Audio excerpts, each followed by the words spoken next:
This is the Nightshade Cult, a podcast macabre. We bid you welcome, enter freely and of your own will. I'm Nick Grimm. And I'm David Graves. And we'll be your horror hosts for this dissection of Terence Fisher's 1961 gothic horror, The Curse of the Werewolf. Good evening.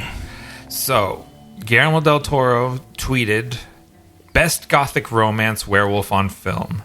And the book by Guy Endore is amazing. What a dream it would be to make it, but alas, an impossible one and bizarre." Why would it be impossible for him to make this? I don't know. I don't know if he's saying that he thinks doing a proper adaptation of the book is impossible, or if the rights are convoluted and complicated because of Hammer and Universal kind of co-financing it. If there's something confusing there, I don't really know why it would be impossible. But that was high praise that he gave this, and I can definitely, watching it, being aware of how influential it was on him, it's very clear. Like, you can see a lot of this movie in his Frankenstein adaptation. Yeah, I think so. This movie was really interesting because, I've watched a few Hammer movies, but I think this is our fourth one, I believe. Yeah, and I never think of them for werewolves, and I was like, what's going on? Yeah, this is their only werewolf film. Yeah. They have 17 vampire films, 7 Frankenstein, and 4 Mummy. And 1 werewolf. Yeah, that is interesting. And this was actually the first British-produced werewolf film. Interesting, because my hierarchy of monsters is vampire, werewolf, Frankenstein, and then other. Like, I think creature is better than mummy, but it's like, yeah, it's other. Yeah, it's. I would agree with this. This sort of completes for Hammer and for the Nightshade Cult. This completes like the big four. Yeah, we've done the Terence Fisher directed Hammer version of Dracula, Frankenstein, the Mummy, and now the Werewolf. Yeah, and this is really interesting because it was, it takes place in Spain. You read the book. Is the book in Spain as well? The book is in Paris. The book is called The Werewolf of Paris. Okay. But they had, at the time, Hammer was going to produce a Spanish Inquisition film called The Rape of Sabine, and the financing fell apart on that, and that movie got shelved. But they had all these sets. They had Spanish Inquisition era themed sets, and so for their adaptation of The Werewolf of Paris, they moved it to Spain to make use of those sets. Yeah, I thought that was really interesting because we started watching this, and Carrie and I were watching it, and I noticed, it says it's in Spain, etc. Well, we were just in Spain like a month ago. Yeah. And they don't tear down the churches and stuff. They're still there. And I was like, I understand how this is supposed to look like those churches. But the thing I would say that they got wrong, because of course it's a movie set and it's budgetary things. Yeah. This had an English sensibility. Yes. But especially when you go inside the building. Oh, yeah. In Spain, everything is maximalist. Yeah. If you can filigree something, you filigree it. Yeah. There's filigree on your filigree. Mm-hmm. There's like decorations on everything. They leave nothing undecorated. Right. On all the classic, the historical buildings. Yeah. There's no plainness. Whereas a lot of these buildings, they're pretty plain Jane. They're just sort of stucco. Yeah, it actually makes me think more of like a spaghetti western. Yeah, like it's like New Mexico. Yeah, it looks more Mexican than it looks Spanish. Yeah, I guess old Mexico too. Yeah. Yeah, and I mean, and certain times, because the first people were introduced to the Marquis and Marquesa of this territory or whatever, they do seem fairly French coded. Like they don't even seem like they're dressed like Spaniards. No. Everyone has Spanish names and uses like the Spanish spellings of some of those titles, but they do not. They don't really ever sort of act Spanish or seem Spanish in character. They speak very British and they look French sometimes. Yeah, I thought that was a little odd. Those were some weird things. And I also thought it was weird that this movie underperformed compared to most Hammer movies. This was considered kind of a loser. Yeah, it has, I think it is certainly a cult classic, or has become considered a classic over the years.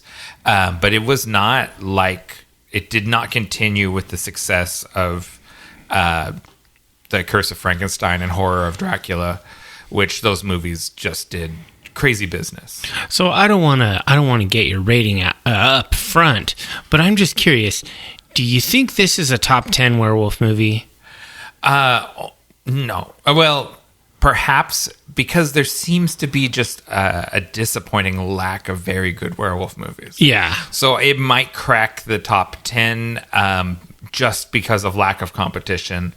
I don't think this does not, of the 4 Hammer movies we've discussed, this does not make the top 3 of those 4. Yeah, the 80s was good for a few good werewolf movies, but we need more good werewolf movies. I think Eggers is about to give us one. I'm very much looking forward to the Werewolf this December. Yeah, I think it's Christmas Day that's coming out. So well, that'll be a Christmas present. We should go on Christmas or something. Maybe Christmas Day, maybe near Christmas. Yeah, that'd be fun. I'll probably be in town. So let's run the music and then we'll get into this, because I've got some commentary on their storytelling choices. I bet you do.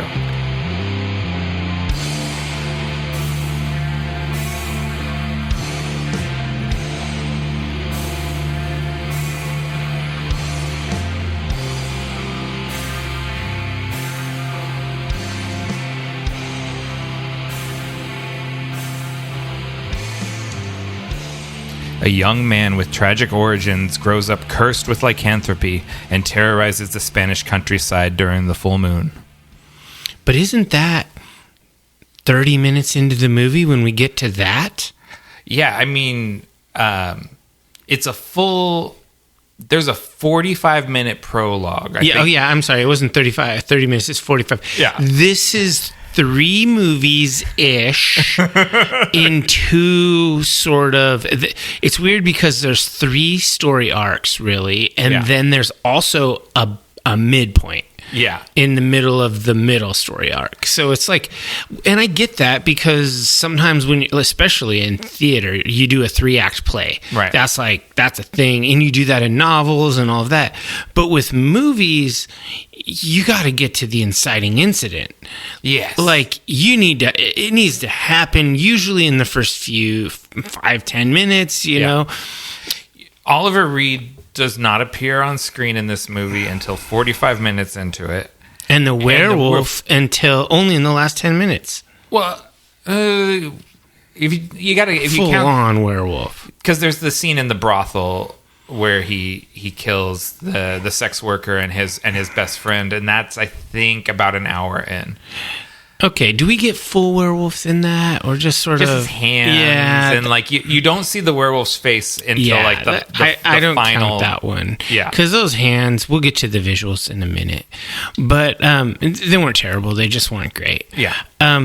Yeah, I don't understand the decision to not have. So this is your Hammer. Yeah. You're making your first werewolf movie. Mm-hmm. This is a big The Wolfman. It's like one of the major Universal movies. It's probably the second biggest one, or third biggest. I don't know. And they're not remaking The Wolfman. They're adapting, arguably, the werewolf Gothic literature classic. If there is one, if there is a werewolf book to sit next to Frankenstein and Dracula, The Werewolf of Paris is it.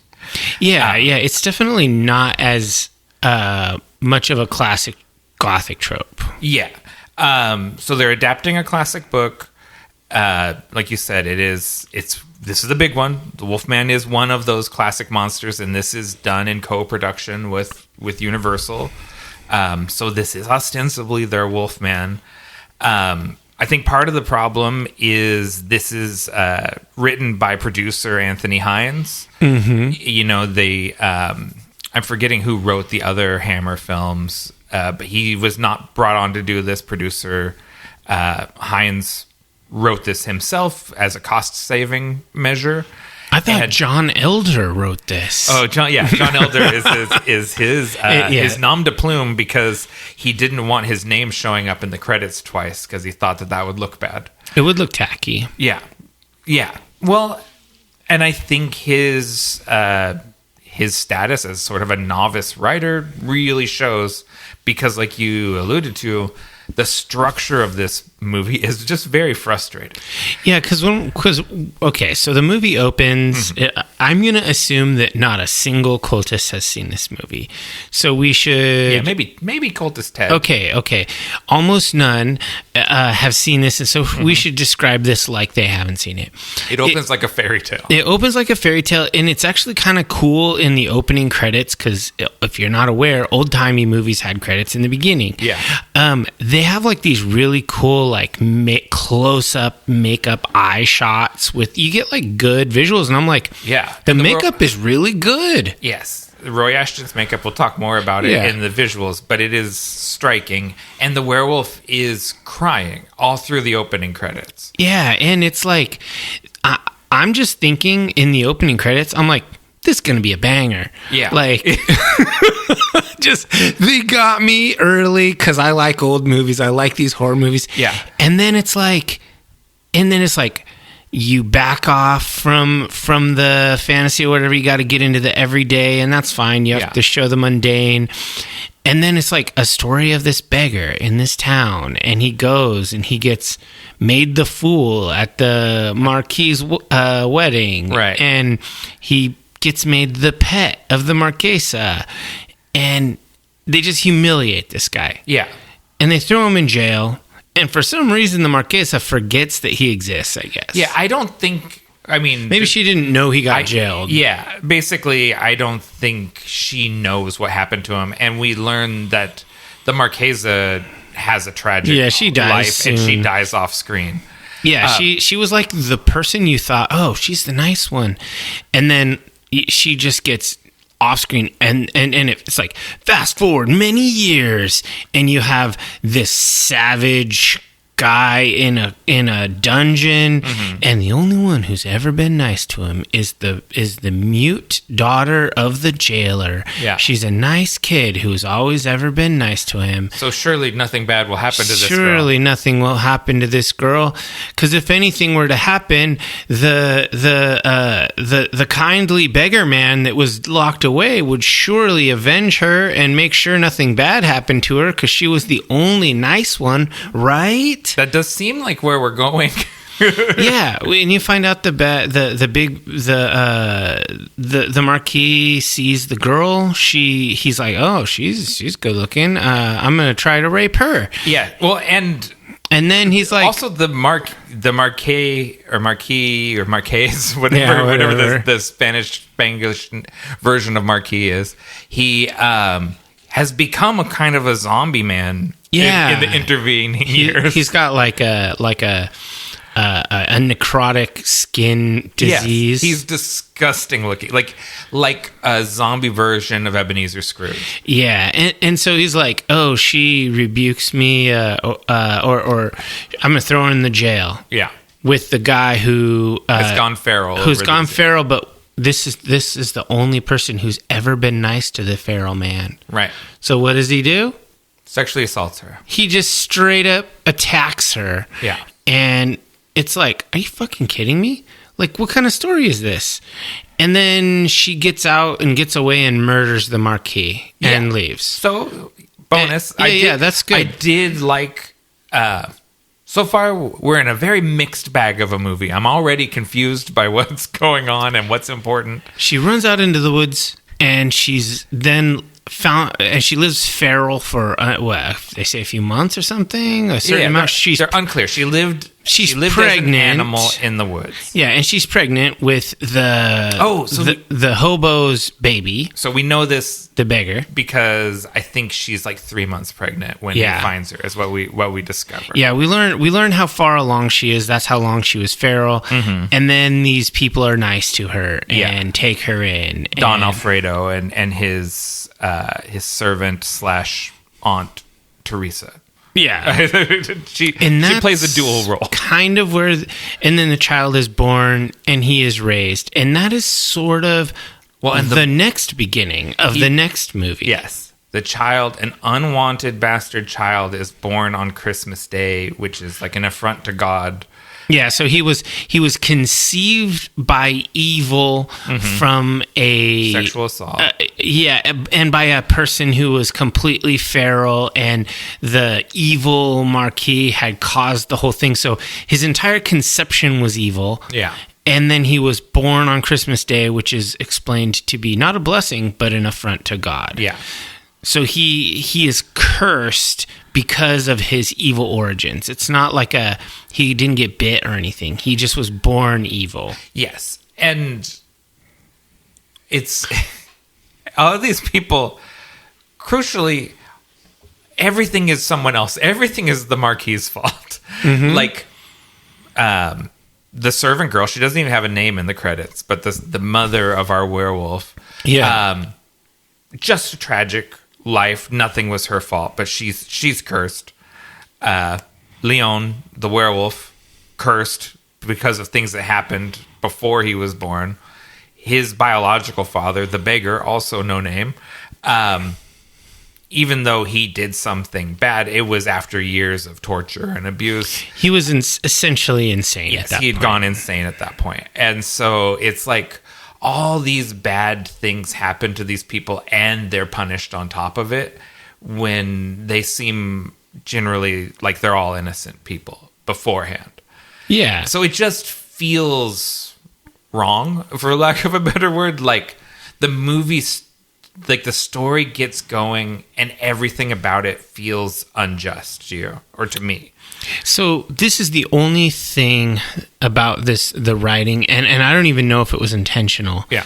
But it almost feels like by having the lycanthropy, the curse, happen as a result of all of these external forces beating down on Leon, I sort of was thinking like, okay, so this is all, lycanthropy is the metaphor for poverty and oppression. Yeah. He's an oppressed person, so that is his curse, and it's generational trauma, right, passed from his mother and his father, right, and so he's bearing a literal curse, not just the figurative curse of being born poor, a poor bastard in this time period, etc. Yeah.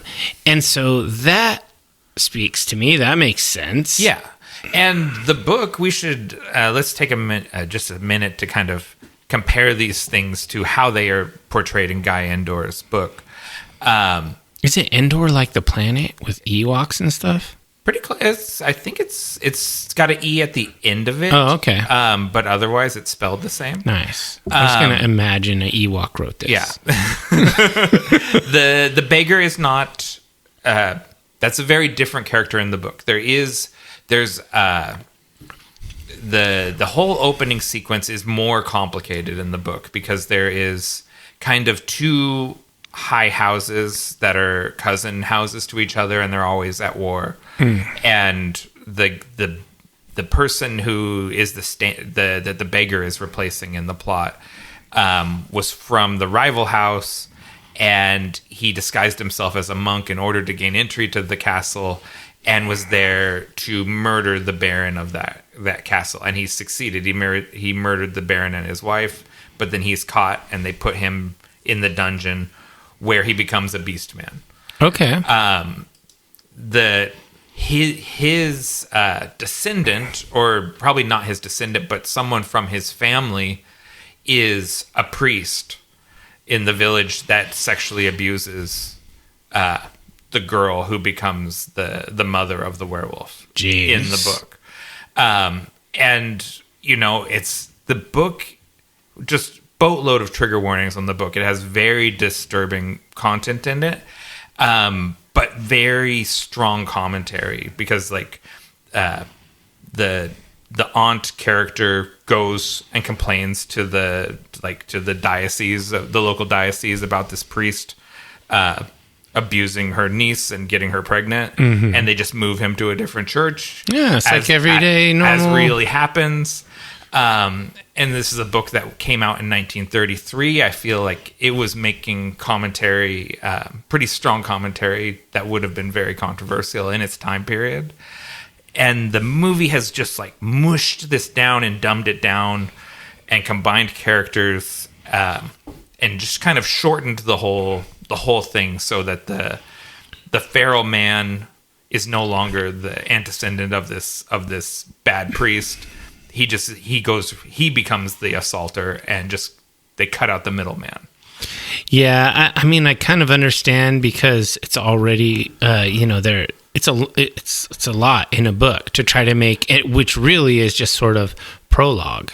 Wouldn't you, as a writer, just cut that whole thing right off the start and start with finding the what am I say, the Don Alfredo finding the girl in the woods, and start from there? Yeah, I think that that's the real beginning of the movie, and then you need to incorporate some sort of mechanism by which there can be either a flashback or a retelling of something. It doesn't help that the lady is mute. That makes it hard for her, to retell.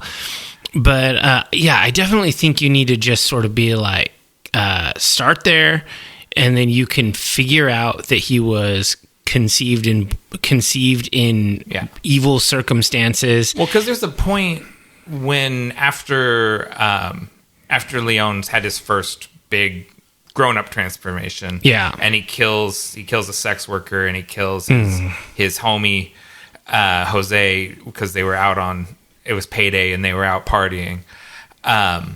He goes back home, and his uncle and the priest explain the origin to him.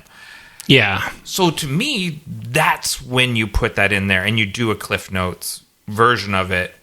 This is the tragic story of how he's like, why am I a werewolf? Yeah. Well, let us tell you. Yeah, and then you put it in there, and it's just like, because the way they do it, it feels like you're getting invested on all of these characters, and then literally all of the characters we meet in the prologue of this movie all go away, are never important again. We never encounter them again. They have no bearing on the story. Mm-hmm. They are just part of how he came to be. And it feels like we spent half an hour starting a movie that we're just going to abandon. Yeah, I mean, this is 3 movies. This is The Beggar and Marquise prologue. Yeah. Leon's childhood with Don Alfredo. Yeah. And then Leon's tragic romance with Christina. Right. That's 3 movies. It could be. Yeah.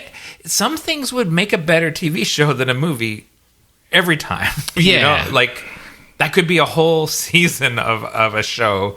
The stuff with the beggar and the marquis, and you could really develop all of that stuff if you wanted to. Or, even better, don't, because it's not necessary. Yeah, since Leon movie. is the star, you still start with Don Alfredo. Yeah. And if you're doing it long form, you have Don Alfredo and whoever his homie is, or the servant lady, talk about Leon's tragic origins. Yeah. And then you get to learn about it from a scene with someone who cares about him, his surrogate dad. Yeah, and through characters that you invest in and stay with you through the story. Don Alfredo feels like a fake-ass name. I'm like, Don Alfredo? Come on, like dudes. Alfredo Corledo. Don Alfredo Corledo. It sounds like fake Italian, not even fake Spanish. And Jose is the whitest ass Jose I've ever seen. He's a big pasty Englishman. R.I.P. Jose, good homie. Yeah, he was. He liked to party. Yeah, he's a fun guy. So let's see, what else do we talk about the storytelling of this movie? Once Oliver Reed shows up, I lock in with this movie. So 47 minutes in, you're down. I really enjoy the last half hour of this movie very much. Yeah. It was like, this is the movie that I thought I was going to be watching, and it took an hour to get to that part. Very weird. But we spend, like you said, the middle movie, which is Leon's childhood, is also kind of an okay movie. Yeah. I like the little boy werewolf. They cast him really well. He looks like a little young Oliver Reed. Yeah. And I like the sort of the mystery of the town woodsman Pepe, who is hunting the werewolf, and he shoots the boy, and he shoots the wolf, and then they pull the bullet out of the little boy's leg. I think that's all pretty compelling. Yeah, that's pretty cool. Although I will say, they killed that dog, that shepherd dog, and that pissed me off. I was like, why'd you gotta kill the dog? Poor Cesar, the dog. And it ruins the life of the shepherd too, because he loved the dog so much, and he just becomes a miserable drunk. And he's just like, that was the best dog I ever had. Like, he has his own tragedy, and the sheepdog dies unjustly for the crimes of the wolf. So really, everything bad that happens to Leon is deserved because of that poor dog. I mean, I'm just going to go out and say it. There's no hero in this movie. It's just bad things happening. There isn't Christina's a likable character, sort of. I like Christina. Jose is a likable character. Don Alfredo's likable, but they're all side characters. Leon is not very likable. Well, he is a brooding. He's a sullen, brooding, unfriendly werewolf who kills people. Yeah. He's not very likable. I like him. I'd be his friend. You'd be his Jose. I'd be his Jose. I would be like, come on, let's go to the strip club. It's payday. Yeah. And we'd go out, and then he would kill the stripper and then murder me afterwards. Yeah, I mean, I think back in the day, we had those conversations. Yeah. And we didn't kill anybody, though. That's true. Well, I mean, there's one time you jumped off a roof on top of me and throttled me after a night out. You know, you got to do what you got to do. Yeah, poor Jose. Should we move on to visuals? Or that's we fine. went in pretty deep on the storytelling. It's an overly complex but still simple story. Is it true? Like, trying to come up with a synopsis of it, I was like, I'm not going to talk. Like, I'm not going to say, like, explain all of the stuff with the beggar and the servant girl and the marquis.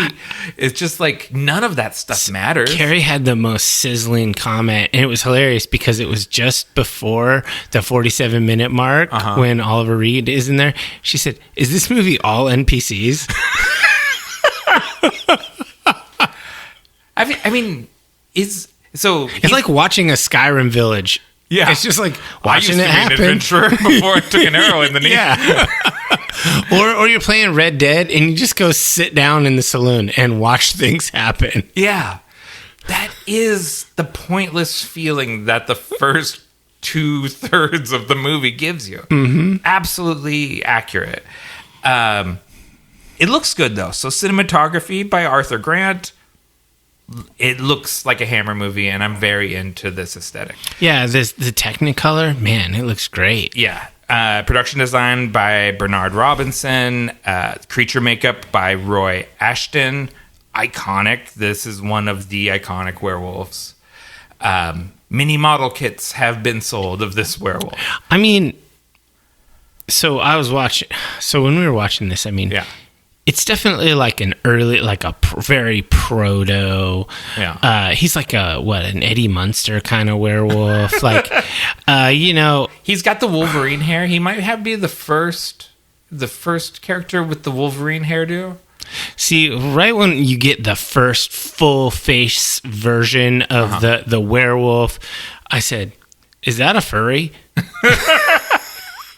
Some people have that because it's just like a dude. It's not really wolfed out. Yeah, well, so he's in the Wolfman category of werewolves, and that's still very. He's not a loop guru. Yeah, it is not until the Howling that like our sort of Werewolf the Apocalypse werewolf that we think of makes any sort of appearance in media. Up until that point, they're all sort of Wolfman werewolves. Yeah, I mean, American Werewolf in London kind of gives us the best early transformation scene. Yeah, but that's a quadruped werewolf. Yeah, and the Howling was the same year, so you get the Werewolf of the Apocalypse style. That's your standing Hispo and your Krynos, yeah. Cinematography covered, production design, creature makeup Roy Ashton, wardrobe mistress Molly Arbuthnot, and special effects by Les Bowie. So he did those lap dissolve of the werewolf hands transforming. That looked like that, as the kids would say. That was buns. Yeah, that was buns. That looked like butt. It's not good. It was the same technology that they used for like the Wolfman in 1941. Yeah. So like 20 years before this. And I don't even think they were real hands. I think they were model hands. Yeah, those weren't real hands. Those were clubs. Like they were rigid hands. Yeah, that wasn't a hand. This sort of, I was like thinking like, man, the pod people thing looks better than this. Yeah, I'll go to bat for Roy Ashton's makeup, but the Les Bowie special effects were 20 years out of date. Yeah, the makeup in this movie is, I think superb is the right word. It just looks really good. Yeah, but the effects, it's like some of it is like, okay, if you're gonna do the cutaway, cut back, cutaway, cut back, it better look fucking killer. Yeah, because I'm not seeing it happen. I'm getting flashes. And I'm fine with that. I mean, I like those early old monster movies where you get the cutaway, cut back, and it looks different. Yeah. That's cool, as long as it looks good. Right. This just didn't look good. Right. No, I agree. And it killed me how rigid the hands were. Like, not even gloves. Like, it literally, maybe they made a cast of his hands and then added hair onto them, but it's just like they're not moving at all. The nails aren't growing. Like, so it's like you see these hands, and it's sort of trying to be like you're looking through his eye, Leon's eyes, his hands and then change. It flashes up to his face, and it's like, wow, this is like shit. And then he like is transformed, and he's like running away. Yeah. And you look at his hands because you've been looking at the hands, and his hands look like dude hands with fur on the back and on the palms. Yeah. And fake nails that are sharp. And I'm like, that looks better. Those weren't even the hands we were watching. Yeah, they're not the same. Yeah. They're the ones that we were watching were like chubby, like influenced by paws. Yeah.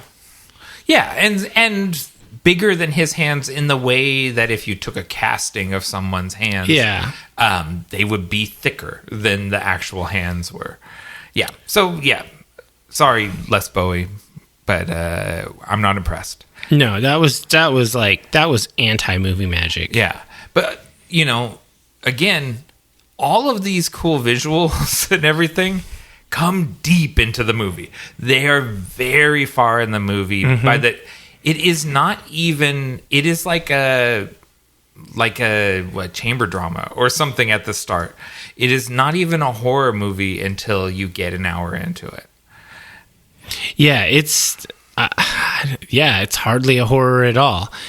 And I mean, but once you do get the transformation, you get this werewolf leaping across the roofs and all of that stuff, and with the torn frilly shirt, and that's Hammer. Yeah, that's dramatic. And Oliver Reed, we should say, is a hunk. He looks like a hunk. Yeah, he's a beefcake, and it's a hunky werewolf. Like it's a broad shoulders, big chest werewolf. Like those people that write sort of like internet romantasy stuff about werewolves, this is a formative movie, I imagine, for them. Because this is a hot werewolf. Like, he looks like he goes on a romance cover. Yeah, people are like, ooh, that werewolf fucks. If he could stop choking people to death before, maybe he could. I think the sex worker would have been down if he hadn't bit her. I know. Why do you have to bite her? Yeah. Or even be like, play it off. Like, oh, I'm a freak or whatever. But instead, he just gets crazy. He just turns into a murderous werewolf. Yeah. Yeah. Big bummer. Big bummer for her. Trucking along. Want to talk audio? Yeah. Sound design by Albin Streeter and music by Benjamin Frankel. Pretty good score. I've listened to it quite a bit today, and it's I don't know if it won't really make it into my heavy rotation, but just solid Hammer horror score. Yeah, it was okay. It was what you expect from the time and from the style of music. Wikipedia says that it is notable for its use of 12-tone serialism. What does that mean? I don't know. I guess I have a note here that it's like an atonal composition technique to where it's like mega big chords to where it's mood producing via those big sounds. Okay. And it sort of does that. It does that. Yeah. It's one of the, I've said before, the scores that I really love and really stick with me, I can see the movie, I can see the segments of the movie in my head when I hear the music. Yeah. And I was listening to this score, and I listened to it several times today, and one track I was like, this is a good track. I was like, what part of the movie is it? And it was the part where the beggar sexually assaults the servant girl in the thing. And I just thought it was a cool piece of music. It was not, in my head, I wasn't thinking like, oh, that's Leon's parents. Yeah, I wasn't thinking that. I was like, this is kind of cool and dark. What is this scene? And I was like, oh, no. With the exception of the opening titles and the finale, nothing in that score is tied to visuals in my mind. So that's journeyman work from Benjamin Frankel. He fulfilled the assignment and no problems with it, but it just I just didn't love it in the way sometimes I love the score of a movie. Yeah, and the sound design is all right. It's straightforward Hammer era sound that you expect. You got howls and snarls and shouting mobs and bell towers, and it's just the stuff. There's some cool audio effects, like when Leon is born and the first sound the baby makes is a wolf howl, and then it transitions into baby crying. Like, that's effective. It's good storytelling. But yeah, again, at this point, Hammer is a well-oiled machine cranking these movies out. Yeah. And it's very much, everyone knows what they're doing and how to do it. It's a bunch of professionals. The problem with this movie is not the sound or the visuals or the performances. Yeah. It's the storytelling. It's the writing. It's someone who was not a writer thinking, how hard is it to write a script? Yeah. How hard is it to adapt a gothic horror novel and get it into 90 minutes? Very hard. Yeah, definitely very hard. It's very hard. It's very hard to know what to delete and what to keep and what to combine and still have things make sense. And yeah. There's a weak link, but let's get into these performances. All right. We got Oliver Reed. So this made a movie star out of Oliver Reed. This is not his first film, but it's his first starring role.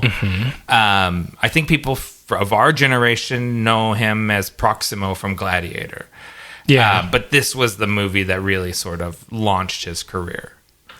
Yeah, I mean, I'm not going to say I really knew who Oliver Reed was. At least not like a big name in my mind. But, I recognize that guy. Yes. We've seen him in a lot of movies over our lifetimes. And so that's good. He did a great job. The role suited him. He was physically set for it. He did a good job being the brooding bastard. It's very brooding bastard. Very Jon Snow coded. Oh yeah. The moody sullenness and the dark hair. Yeah, dark hair, blue eyes. Mm-hmm. Does Jon Snow have blue eyes? I feel like he does.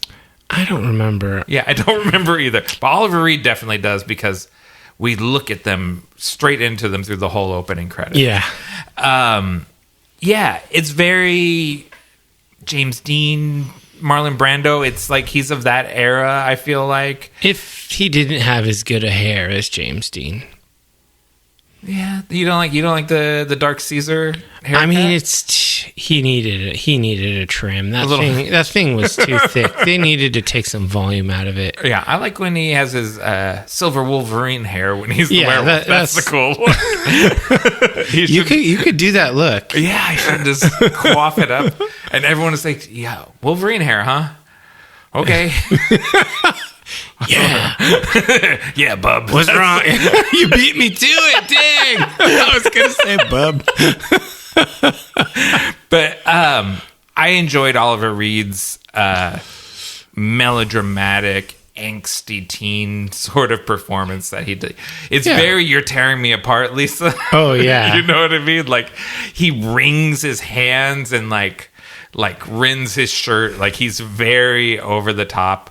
And I totally get when Guillermo del Toro tells Oscar Isaac to channel Oliver Reed for Victor Frankenstein. I see that. Like, Victor Frankenstein is also a messy bitch and like someone who feels cursed, like that, burdened, So I totally can see why that's influential. But he's not the top credited star. The actual star of this movie is Clifford Evans as Don Alfredo Corledo. Okay. Adopted dad, Uncle Alfredo. Later seen in The Kiss of the Vampire. Oh, does he show up in that movie? Yeah. I like the character. I like the performance. It doesn't knock my socks off in any way. I think I feel about it like you felt about Oliver Reed. But he anchors the movie. He's the consistent character across. And he has to shoot his own kid at the end. Yeah. That's a bummer. It's sad. It's very different from the character in the book who argues that his name isn't Leon in the book. He's French. His name is Berton, I think. Although Leon would have been fine too. Yeah, French name. Notably the Professional. But he argues that the werewolf should be put to death in the book. Interesting, because Don Alfredo was trying to get him to go be tended to by priests. Right. Yes. So Don Alfredo is much softer-hearted than his counterpart from the book. Yeah. Justin Walters as the young version of Leon. Pretty cute. You mentioned Eddie Munster. He's a pretty cute little kid werewolf. I love the shot where he's like, he's got his werewolf fangs and the full moon is out and he's like, they put bars on his windows and he's like rattling the bars of his room trying to get out so he can go kill rabbits and sheep and stuff. Yeah, I don't hate it. I thought it was fun. I thought it was pretty fun. Who do you want to do next? Whatever. Yvonne Romaine as the mute servant girl. Drop dead gorgeous. Beautiful girl. Well performed. Horrible role for her. Not, it's uncouth to compare, say this person's better looking, that person, whatever. Yvonne Romaine should have been the leading lady love interest. Because she's just stunning. Not to say that Catherine Feller isn't like a good-looking lady, but she doesn't have that special thing. Well, if you look at the posters for this movie, Yvonne Romaine is big on them. Yeah. Like, she's front and center in the movie as though she is the romantic lead of the film and not the mom. Yeah, they should have role swapped that. Had the other lady be the mom, because but maybe she's just not maybe she's not good at delivering the lines. I don't know. I don't think so. I think it's that the other girl is more girlish, and let's see who Catherine Feller, playing Christina. Yes, Christina Fernando. She looks more like a teenage girl than Yvonne Romaine, who's like a woman. Yeah. So I think that's why they're in the roles that they're in. But yes, Yvonne Romaine is just so stunningly beautiful that you do sort of want more time with her and want her to do dialogue and just act like she's acting her ass off with no lines. Yeah, you would like to see more of her. And clearly the marketing people felt that way because they put her all over the poster. She had a lot of charisma. Yeah.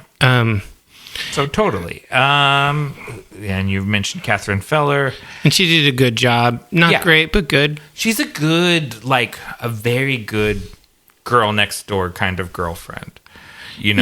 She's very cute. She's cheating on her noble beau with this poor bastard werewolf. He's a bad boy. She has a little affair. Her dad is not the owner of the vineyard, but he's the vintner or whatever of the winery. Mm-hmm. And so he's like a upwardly mobile middle class person who has designs on marrying his daughter to the owner of the vineyard's son and moving their status up a notch. Yes. But she falls in love with Leon, who's down in the basement slapping the labels on the wine bottles with Jose. Because how could you resist him? He's Oliver Reed, and the other guy is some chump. Yeah, exactly. So what are you going to do? Christina did nothing wrong. She's great. No. And her father shouldn't be choosing her romantic interests anyway. That's not cool. Yes, very regressive. But I guess we're in 17th century Spain. Yeah, I guess if something. it's in 17th century, sure. But I would say, because the book came out in the 1900s, it was understood at this point that, that you weren't supposed to do that. We had the whole roaring 20s already. Yeah. We can brush through Anthony Dawson as Marqués Sinestro. What a name. It's like Count de Ville. Yeah. De Evil. Yeah. Or Devil. Yeah. Josephine Llewellyn as the Marquesa and Richard Wordsworth as the beggar. The beggar was the best of the bunch. He, honestly, he anchors all those scenes at the beginning. Mm-hmm.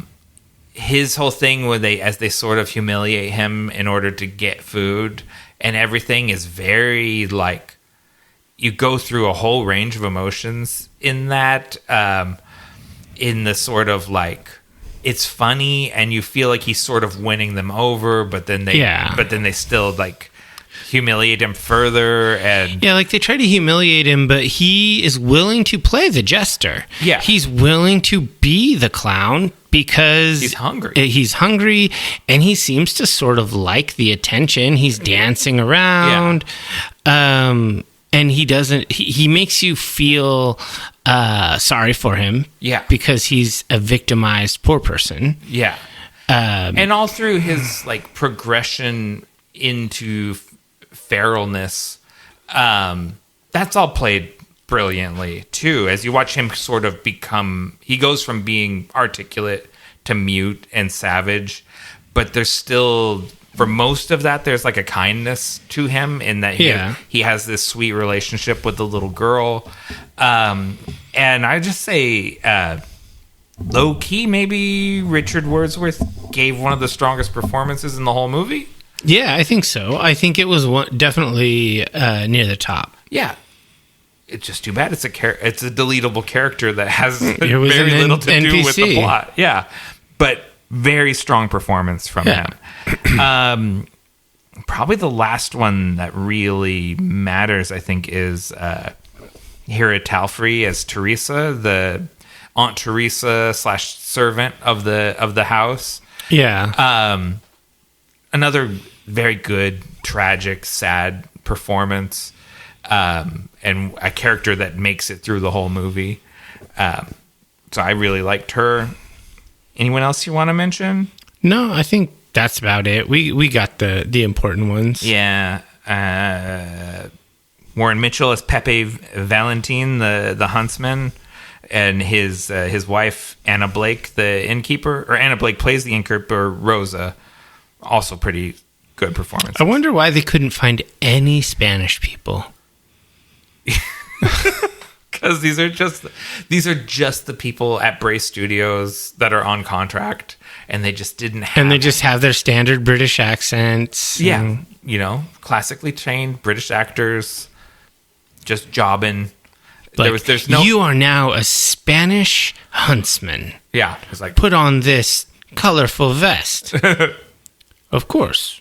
Yeah, that's what they sound like. He says, "You want me to do an accent? No, don't bother. Nobody else is. No. It sounds weird. It would be weird if you did it. If you were the one Spanish person in the whole thing. Yeah, there's not even, I think, pretense to people looking Spanish.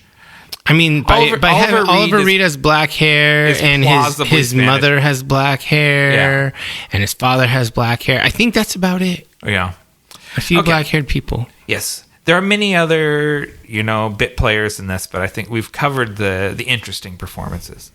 So, what is your personal highlight? Oh, man, it's a toughie. Because there's just so many good scenes.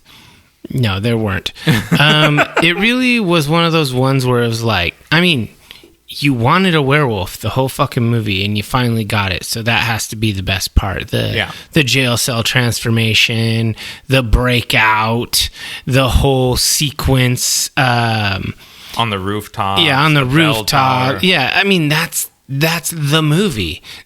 That's like the whole movie. Everything else is just prologue. You finally get a werewolf on screen. And so that was the highlight, because I felt like, even though I thought he looked like a furry, and I thought that those hands looked bunk. Yeah. At least we got a werewolf. Yeah.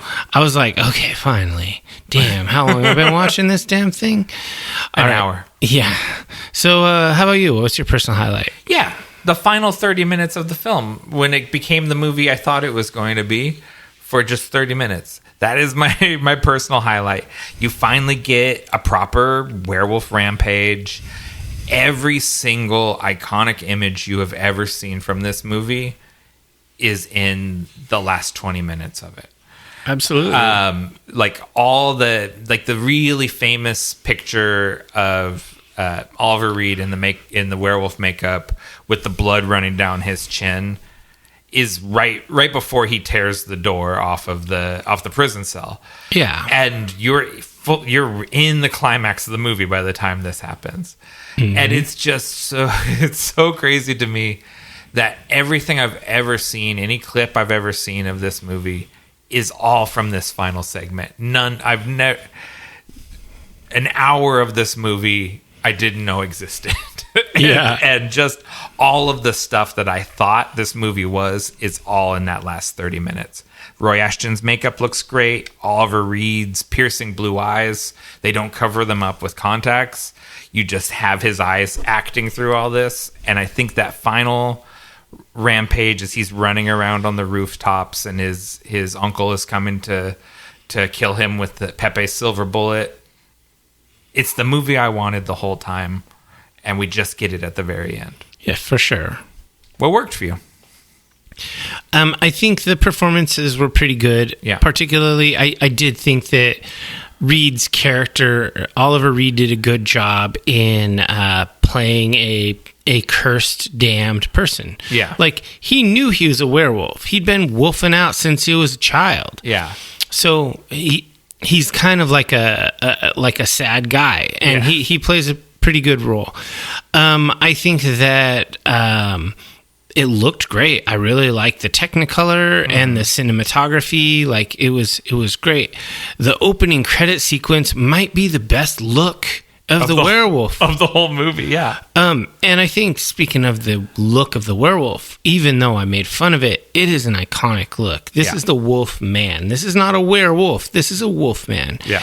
And I think that is that's notable, and it was very influential going forward. Right. So what about you? What were for you? All the same things. Roy Ashton's iconic makeup. It's one of my favorite werewolf designs. I've had a plan for a long time. You're not a Baker fan. Rick, no, I've had a plan for a long time of getting a werewolf tattoo on the top of my left hand. Mm-hmm. Ooh, a hand one. But I don't know what werewolf, because my favorite werewolf face absolutely is the American Werewolf in London, the Rick Baker Hound from Hell. Like, yeah. I think that is the coolest looking werewolf face ever. But it's not necessarily like most of my tattoos. They're all classic monsters, so it really should be the Lon Chaney Wolfman. But I like the Oliver Reed Wolfman. I'm going to pitch a different idea to you. Yeah. You got a whole other arm that could be more modern horror. All werewolves. All werewolves. No. It could be other horror that you think is iconic, but isn't classic. Because your other arm is all classic. Yeah. Go with a same style, so they vibe. Yeah. But different eras. Oh, interesting. Yeah, that's strong. That's a strong pitch. That's a strong pitch. So anyways, that's a long tangent to say I really like Roy Ashton's makeup. I like the Hammer aesthetic. I like the sets. I like the costumes. I like the Kensington gore, the bright red blood. Yeah, I do like that. When the werewolf gets shot, blood shoots out of his chest, and the werewolf always has a bloody chin because he's been like biting people. He's been snacking. Yeah, and I just love the aesthetic of the Hammer horror movies, and I think the movie has really fun, over-the-top melodramatic performances across the board. Everyone is at 11. There's no subtlety in the entire movie, and I dig it. Like, that is what Hammer does. They go hard like that, and I enjoy it. I've come to expect. I didn't the first time, I think, when we watched Horror of Dracula, I don't think I got it yet. Now I get it, and I'm locked in with it. It's like a whole style. It's a whole style that I was like, this isn't my Dracula. But now it's like, that Christopher Lee can do no wrong. Like, I love that Dracula. Yeah, this is one of my... Yes. So, Christopher Lee, Oliver Reed, Peter Cushing, these are my guys. Like, this is my A-team. I love all these guys. What didn't work for you? Where to begin? So, the structure has problems. Yes. It was poorly written and ill-conceived, and I think all they needed to do was have a script massage guy look at it, and it would immediately know. And obviously, the studio has people. Yeah. They could have easily looked at this and said, bruh, you can't go 47 minutes of prologue. It doesn't work. You can't have Reed enter mid-act 2. Mm-hmm. That doesn't work. We need the star in act 1, even if it's halfway through act 1 or whatever. Yeah. We need the star. That's a terrible idea. Yeah. Also, not giving us a full visual of the werewolf until the last 10 minutes, also a bad call. Yeah. I understand if you're going to wait until the final act, if you're going to wait until the last third of the movie, that's understandable. If you give us the glimpses like you did when he was a kid and whatever, that's fine. We could have used a full-on kid werewolf. That would have been cooler. Yeah. So I think that you end up spending about half of the movie waiting for the movie, and that sucks. Also, the British cast playing Spanish characters is a stretch. Yeah. On not good Spanish sets. Like, they're not bad, but they don't look like Spain. They barely look like Mexico. Yeah. Like, that stuff just looks like a backlot set. Yeah. And it looks like an unfinished backlot set. It looks like the set of a movie that got canceled mid-production. Yeah, not good. Yeah. I think that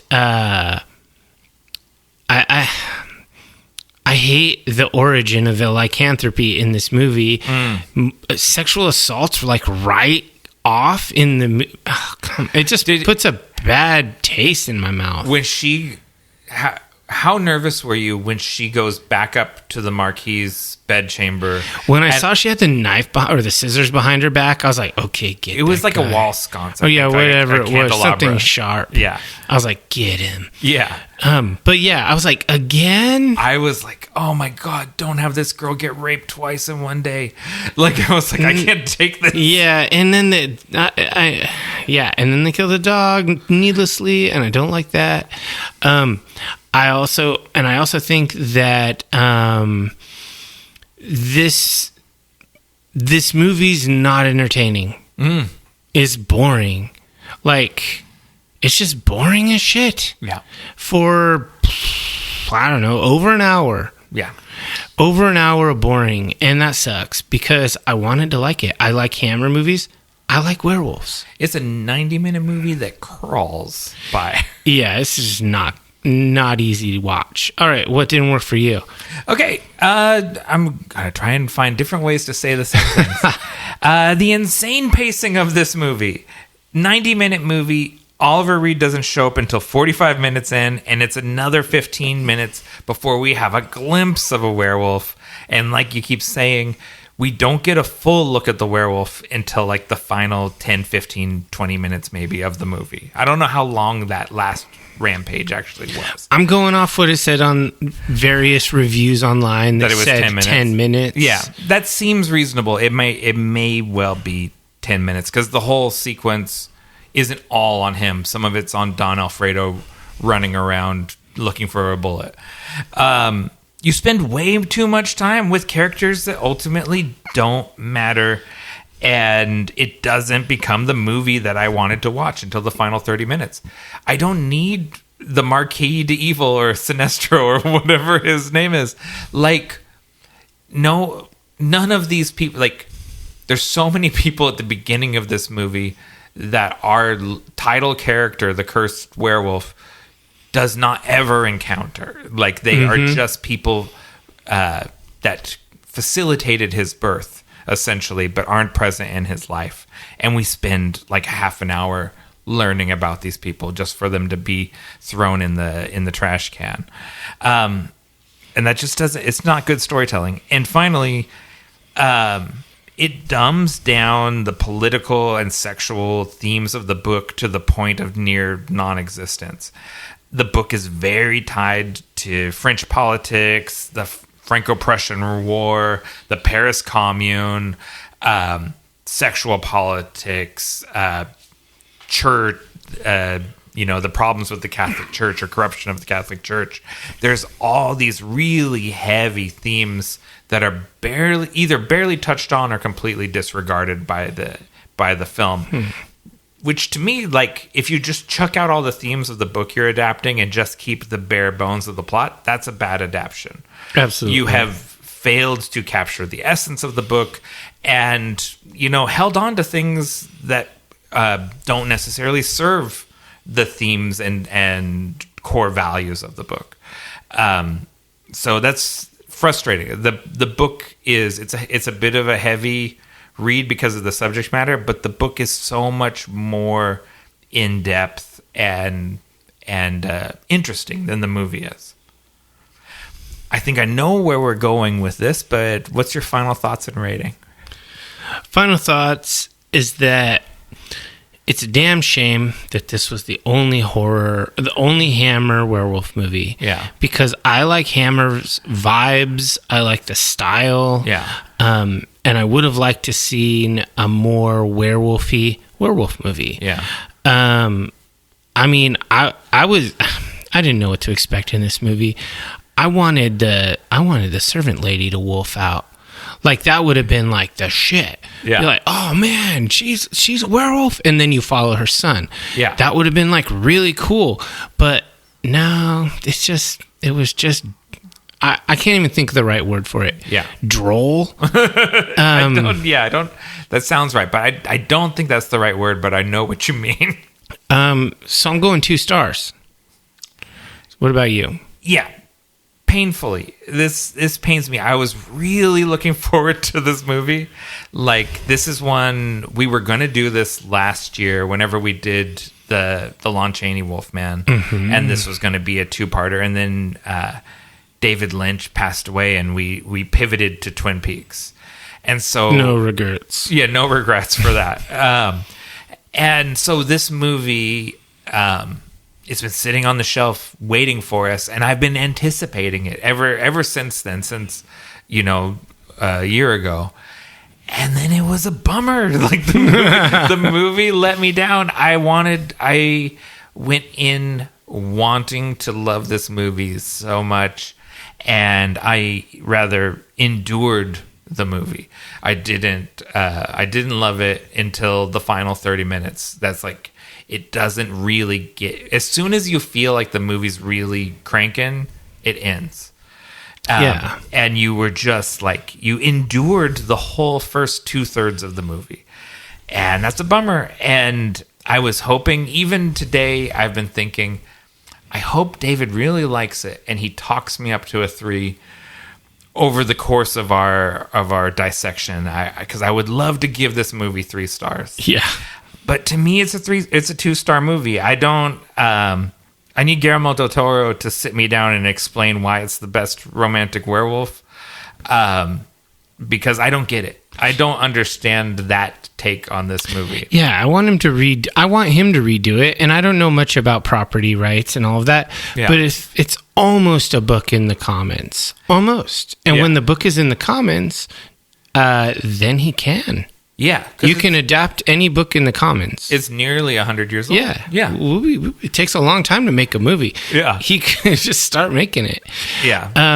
Totally. Guillermo del Toro, get together with Netflix and make the Guillermo del Toro's The Werewolf of Paris miniseries. Oh, yeah. I will do it. I'll watch 8 episodes of Guillermo del Toro. I love a miniseries. Werewolf of Paris. And I love, like, that period of time. I'm fascinated by that, the Siege of Paris and the Paris Commune stuff. That's ripe for storytelling possibilities. It is really cool. So this actually it perform much better across the internet than we are giving it credit for. But I think, before I tell you the ratings, I think these are people who are just giving it hammer shine.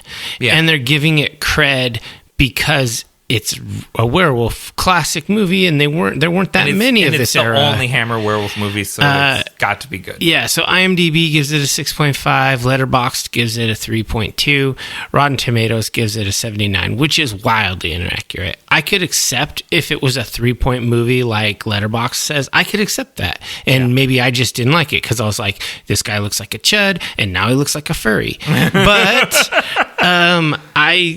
in this case, the other ones are just straight up wrong. Yeah. Shouts to the Hammer Time podcast.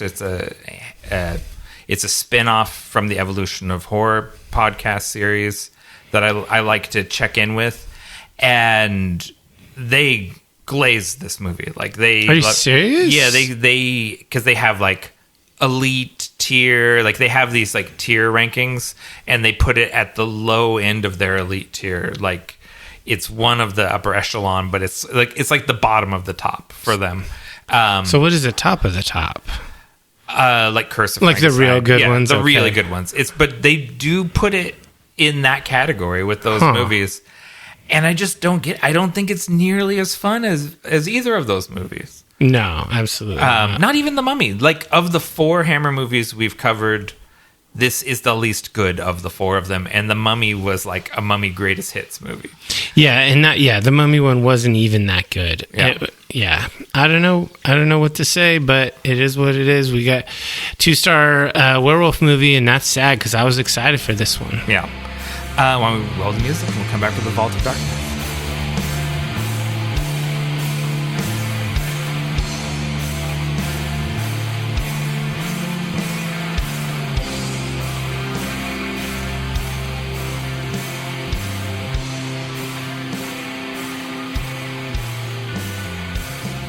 Before we delve into the Vault of Darkness, we ask that all initiates of the cult follow us on your favorite social media platforms at Nightshade Cult. If you've enjoyed this content, help us grow the cult by sharing it with like-minded furries and leave us a review wherever you listen. Do you have any dark tidings? I've got a couple. Go ahead. First thing, relevant to this film, director Ken Russell's long-lost cult classic, The Devils, starring Oliver Reed, has a new 4K remastered director's cut coming out. It's going to the Cannes Film Festival, and then it's going to have a theatrical run, a limited theatrical run in October, and then finally there'll be a home video release for that movie. This movie, it's very controversial horror movie from the early 70s, came out the same year as Clockwork Orange, and had a similar problem with the censors and everything, and it's become basically like a banned movie for many years. And so a lot of film aficionados have been kind of hankering for this to get re-released, and we're finally getting it in 4K in the director's cut, which probably almost no one has probably seen a fully like unedited version of this film.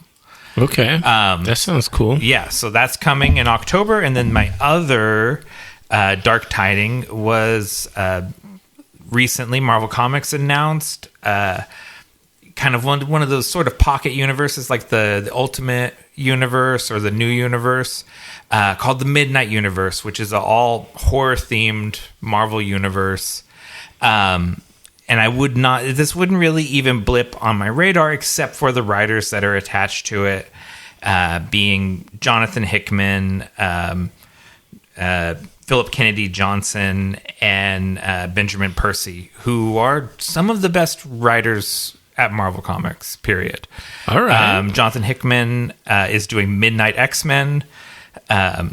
And let's see, Benjamin Percy is doing Midnight Fantastic Four, and Philip Kennedy Johnson, hot off of Infernal Hulk, is going to be doing Midnight Spider-Man.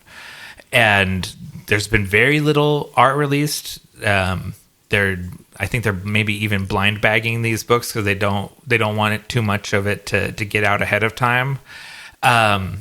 But because of who is doing it, I'm very interested in. So, these which books. which title are you most interested in? Jonathan Hickman's one of my favorite Marvel or just comic book writers, period. So, Midnight X-Men is up there, and that's one that we've actually seen sort of Vampire Storm and Nightcrawler imagery from that book. And that looks very interesting to me. But I've really been enjoying Philip Kennedy Johnson's run on Infernal Hulk. Okay. I talked about that when it first started, and so I'm looking forward to that, to his Spider-Man also. So are you still getting physical comics, or are you full digital? Little of both. Okay. I still buy physical comics of the certain titles that I collect, and I've even recently have been getting my comic book room under control and getting things organized and cataloged and everything, kind of for the first time ever. And so I still am collecting physical, but most of my reading is digital, because I can sit like on my lunch, read like 3 comics on my phone. Yeah. You know what I mean? And it's just so easy to read comics on my phone and just read an issue here and or there. I know I've asked you this a million times. You do Comixology, right? Is that the one? What do you do? No, actually, let me pull this up. If I'm recommending apps for comics, and if I'm going to recommend to you just one app, it is Global Comics, because Comixology got absorbed by Kindle. It's another, because they're both Amazon. Amazon. It's an Amazon thing, yeah. And the functionality of Comixology went to shit once it got wasn't pulled into Kindle.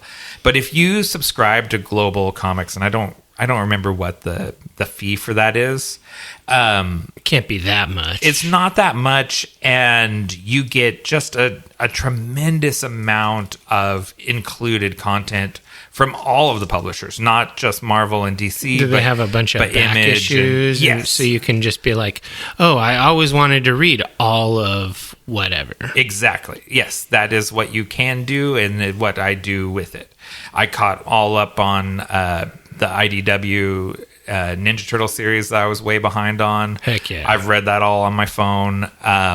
If I also pay for the DC and Marvel apps. Ooh. But if I was not inclined to, if I was only going to have a single app, what did I say it was called? It is Global Comics. Global Comics. If I was, we'll link it in the If notes. I was only going to have one comic book app that I think that anyone interested in comics should have, it's Global Comics. Oh, that sounds cool. Yeah. Why don't we roll our dice and we'll see what we pull out of the vault. 17. I got 2. You go first. All right. First time in a bit. Yeah. All right. So I've been recommending books, an occasional album from now and again. I decided I'm going to watch a movie. Okay. Because we have reviewed a bunch of John Wick movies. That's true. I went ahead and watched Ballerina. Oh, okay. I'm very interested. So, it was on my streaming service. I saw it there, and I'm like, yeah, I want to see that. And so this is 2025's Ballerina, directed by Len Wiseman, written by Shay Hatton. Len Wiseman, if you don't know that name, that is from all of the Underworld movies. He's that guy. So he's good at making a badass lady character feel badass. Sure. You also got writer Shay Hatton, who actually was kind of part of the team for John Wick early on, but then he wrote Ballerina and presented the idea, and then they brought him onto the core writing team for John Wick 3 and 4 on the strength of his writing. Gotcha. So this guy's pretty legit, but I will also say Shay Hatton also wrote Zack Snyder's Rebel Moon 1 and 2. Womp womp. Did you ever watch Rebel Moon 2? I did. Okay. Not that good. It was like just a bunch of ideas from other people. All right. So Ballerina was exactly what you think it's going to be. It does not really stray overly. There's a couple of moments where I'm like, who are these bad guys? What's their deal? Basically, because this young gal, she's a little girl, and her dad gets killed by some people, and you're like, what happened? And then she goes to the Ruska Roma ballerina school that appears in the John Wick movies, and she gets trained up as a ballerina assassin, just like you see all those ballerina assassins in the movies. That you're like, I was thinking the whole time, man, that seems cool. I want a movie about this place. So you learn about what it takes to become one of those folks. And this has a supporting cast that's just ridiculous, like Angelica Houston, Lance Reddick's final screen appearance. R.I.P. Norman Reedus is a bit part because the director said he has an idea for a future part for him in this universe.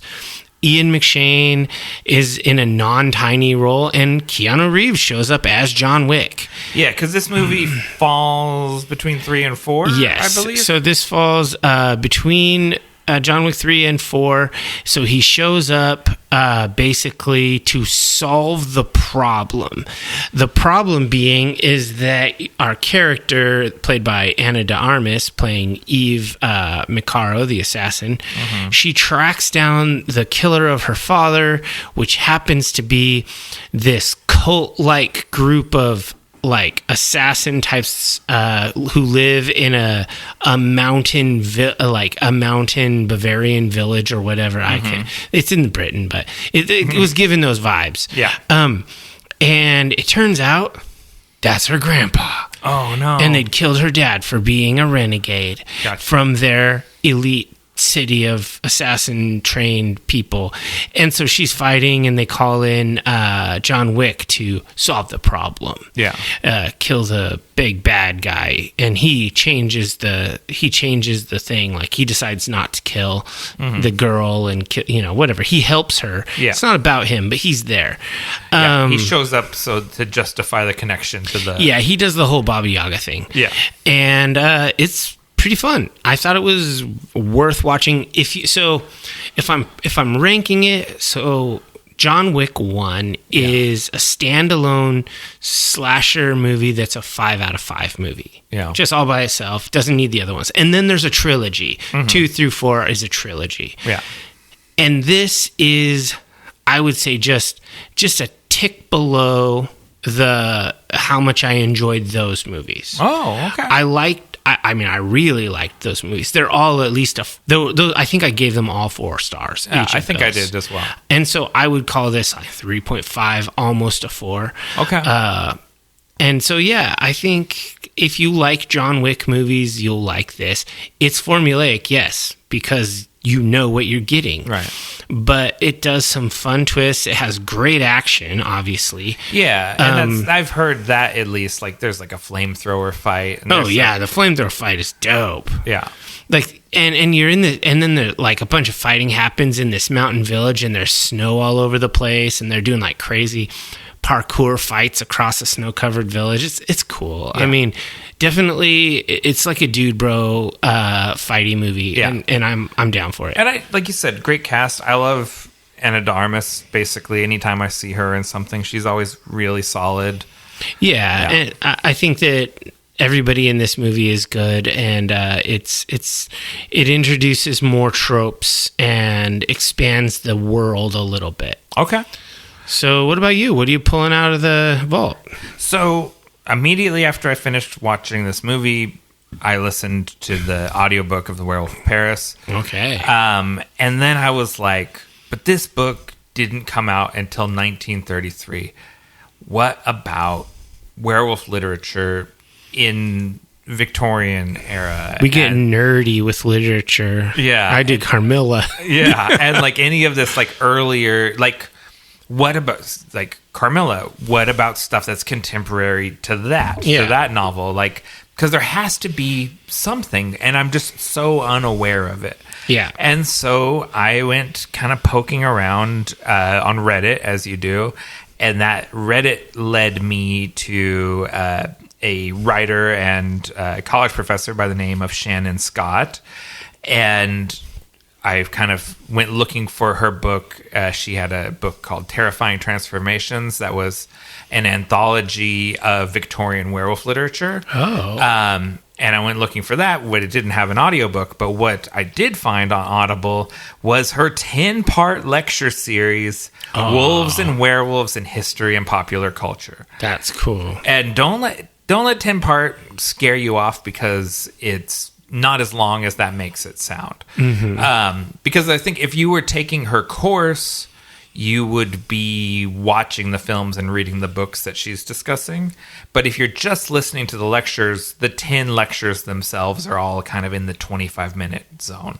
Okay. So it's a pretty easy listen, and she goes through kind of all the history of werewolves in fairy tales and folklore, and then revisionist fairy tales and Victorian literature and popular culture, and over the course of 10 lectures really kind of covers the ground. Nice. And it's led me to other books that I'm going to explore, like Wagner the Werewolf, which was a Penny Dreadful. Yeah. That is, contemporaneous with your Varney the Vampire. Yeah, I was going to say, it's Wagner and Varney are like, yeah. Yeah, and so I'm going to get into that because there's an audiobook that sounds like it's an AI voice that I basically disregarded. But some saintly people out there did a podcast audiobook of the various installments of Wagner the Werewolf. So I do love that about open like commons literature. Yeah. You can almost always find someone on YouTube or whatever, or a podcast that did their own version of it. Yeah. And so I was like, subscribe. I'm going to start listening to this because I'm very interested, because so much of so we've mentioned it a couple times in this podcast. We were avid players of Werewolf the Apocalypse and the White Wolf role-playing games, World of Darkness. Yes. So much of what I internalize as werewolf lore comes from those games. Mm-hmm. And then everything else comes from movies, the oldest of which would be in the middle 1930s, like the Werewolf of London. But there's so much, especially in France, so much historical precedent for werewolf literature. And so I don't really know, like we know so much about Dracula and vampires, but I don't really know what the core werewolf myth as it existed before the Universal movies was. Hey man, I feel like this is a worthy quest. Just like I've been questing to be, like, I would say, not a pop culture vampire fan, but like a vampire scholar, a literary vampire reader. I think scholar's a strong word for it. Yeah. Enthusiast. I think being a literary werewolf enthusiast that's cool. It's niche. Yeah, I want to know what's the OG original mythology? Yeah, what's myth and what's pop culture? Yeah, exactly. Like, because so much of the stuff, like the silver bullets and everything, that all comes so much later than these actual stories. Like Wagner the Werewolf makes a pact with Faust. He of the Faustian bargain, he who made his own pact with the devil. So, and that seems to be, for several literary werewolves, demonic pacts seem to be the origin of their powers. Yeah, it's kind of I'm not as well learned about werewolves as you are, given you listen to the lecture series, but from my impression is that it reminds me a lot of the werewolf mythology. It's almost like troll-like from Scandinavian myth, how anyone can become a troll by becoming suitably evil. Yeah. Oh, totally. Yeah. And it's sort of werewolf adjacent. Mm-hmm. And they're the Scandinavian people. They have their own traditions in regards to shape changers and berserkers and all of that stuff. So anyway, I'm recommending Wolves and Werewolves in History and Popular Culture by Shannon Scott. That's free on Audible. It's included with your membership, and it was an easy listen. We're not sponsored by Audible yet. Yeah, we're still working on that one. If there is anything, even though, I don't know, Amazon's the evil empire and everything, but we do use the shit out of Audible, you and I. Yeah. Well, we'd like to thank you for joining the Nightshade Cult. Until we meet again, we're wishing you unpleasant dreams.